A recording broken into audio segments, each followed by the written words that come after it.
2024ஆம் ஆண்டில் ஜனவரி முதல் அக்டோபர் மாதம் வரை இணைய குற்றங்களால் மலேசியாவிற்கு 1.22 பில்லியனுக்கும் மேல் இழப்பு ஏற்பட்டுள்ளதாக காவல்துறை தலைவர் டத்தோஸ்ரீ மொஹம்மட் காலிட் இஸ்மாயில் தெரிவித்தார்.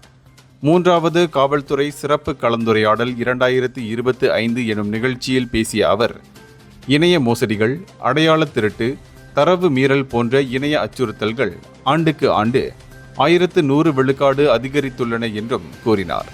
இந்த இணைய குற்றங்கள் நாட்டின் பொருளாதாரம், பாதுகாப்பு, நம்பிக்கைக்கு ஒரு கடுமையான அச்சுறுத்தலாக விளங்குகின்றன.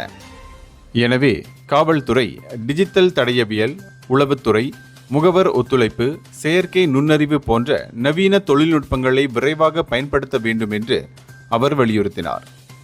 இணைய பாதுகாப்பு என்பது அரசாங்கம், தனியார் துறை, சமூகம் ஆகியவற்றின் கூட்டு பொறுப்பு என்று காலிட் இஸ்மாயில் வலியுறுத்தினார்.